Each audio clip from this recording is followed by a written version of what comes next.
Ezedike took pity on her and carried her home to her hut. Olamma and Ezedike became friends. She began to fall in love with Ezedike. But however, Ezedike did not love her. Rather, he saw her as a good friend. But Olamma thought he loved her in a romantic way. But little did she know that Ezedike never saw her as a lover. Olamma had a friend called Ugo, who always visited her.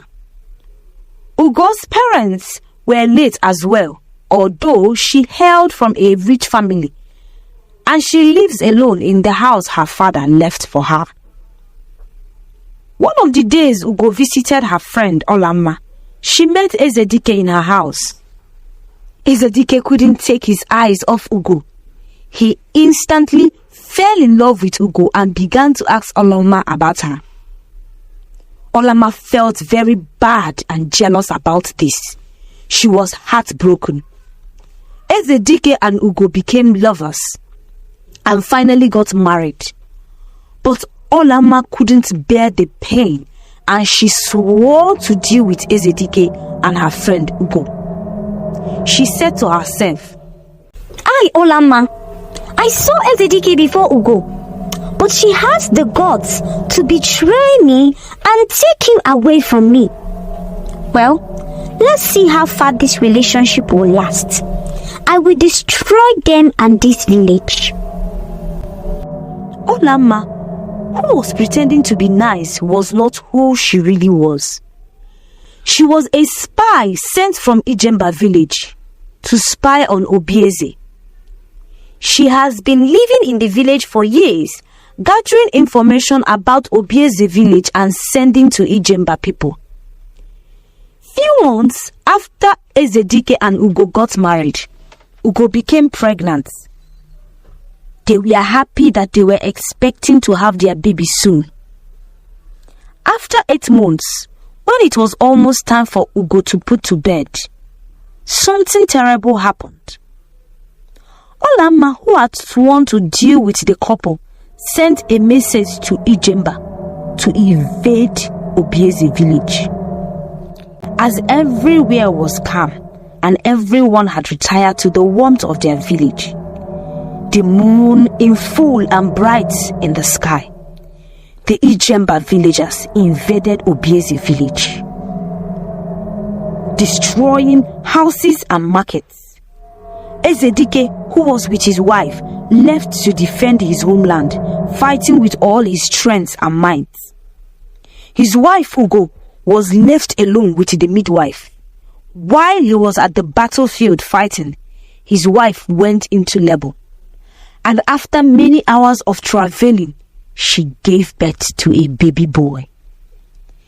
Ezedike, as usual, defeated the Ijembas and they retreated back to their village. On his way back home, he met the priestess and she said to him, "Congratulations, Ezedike. Your wife has just put to bed a baby boy. But I have a very important message for you. Danger is coming ahead of you.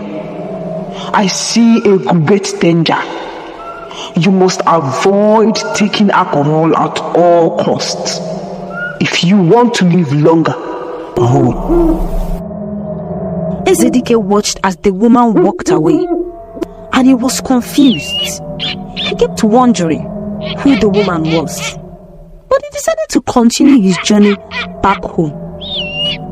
Olamma, on hearing the news of Ezedike's victory, was very unhappy that her plans didn't go as planned. She was so upset and angry, but she pretended and went to visit Ezedike and Ugo, her friend. Ezedike came back home and celebrated the birth of his son. He was very happy. But he felt disturbed about what the old priestess told him. So he decided to tell his wife about him. As he was speaking to his wife about the secret the old priestess told him, Olamma was standing close to the door. listening to their discussion unknown to them. Olamma heard about the secrets. She was so excited that she had learned about Ezedike's weakness, and she quickly left and went back home. She began to plot how she could use their secrets against them. She came up with a plan on how to add alcohol to Ezedike's meal. One fateful day, on the day Olamma decided to deal with Ezedike and Ugo, she sent a message to Ijemba village, telling them about the whole secrets, and she gave them a time to invade Obieze village. After she sent them a message, she left to Ezedike's house to carry out her mission. She went along with a bottle filled with alcohol, which she placed inside her bag. As soon as she got to Ezedike's house, she met Ugo, her friend, and she talked with her until evening. Ugo was about to make dinner for her family, and Olamma volunteered to help her. Ugo accepted without objection. She was very happy that she had a friend like Olamma. When Ugo stepped out to check on her child, Olamma added the alcohol into the pot of food. After she did that, she told her friend Ugo that she was leaving. Ugo tried to persuade her to stay back, but she refused. She left with a very happy heart. Poor Ugo and her husband Ezedike ate the food, and after they ate the food, Ezedike became very dizzy and fell into a long, deep sleep. His wife thought he was just sleeping and didn't bother to check up on him. It was at the time Ezedike was sleeping that the Ijembas invaded Obieze village. They destroyed a lot of things, killed a lot of villagers, and took many captive. Ezedike was not able to fight or defend his village because he was in coma. His wife tried everything possible to wake him up, but unfortunately, he didn't respond. After 16 whole hours, Ezedike regained consciousness, but he was very weak. His wife told him that the village has been attacked by the Ijemba warriors, and he was furious. He immediately left the village to fight back the Ijemba tribe. But when he got there, he was almost killed. He realized he had lost some part of his powers and was not as powerful as he used to be. He was locked up at Ijemba village in a cage. Back at the village, there was great trouble. People were furious at Ezedike, saying that he had betrayed them, and for that reason, he would pay dearly for betraying the village. They marched down in numbers, carrying sticks and weapons to Ezedike's house. When Ugo heard that she and her family was about to be attacked by the villagers, she ran out in the streets. As she was running, she came across a woman whose baby was dead.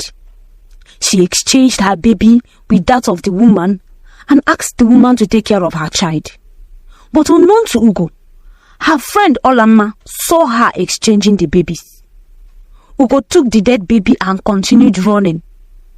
But unfortunately for her, she was captured by the villagers and burned alive together with the child. Back at Ijemba, fortunately for Ezedike, he was rescued by a good Samaritan. Ezedike ran back to Obieze, but when he got there, he found out that his wife and child were dead because the villagers had set them ablaze.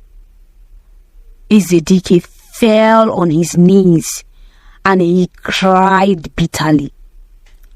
He was about to leave when he saw another group of villagers approaching him. He ran into the forest, but they kept chasing after him. He kept running until he got to the village river, which was at the end of the forest. He turned and said to the villagers, You bunch of heartless people. All these years of protecting you people, and this is how you pay me back. By burning my wife, my newborn child, who had nothing to do with the great battle. One of the men replied, You nearly wiped our human race, and yet you dare to talk about your wife. Thanks to you, we have lost many of our loved ones and families. Ezedike replied, The true devils are you all who burned an innocent woman and child. I regret ever protecting this village. I regret it all. You will all pay dearly for this. He jumped into the river and drowned himself.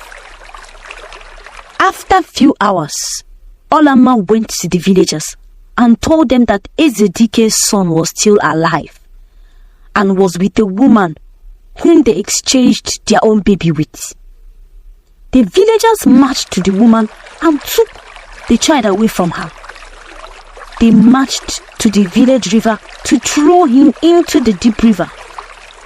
But as they were about to do that, a beautiful river goddess emerged from the river and unleashed thunder strikes on the villagers.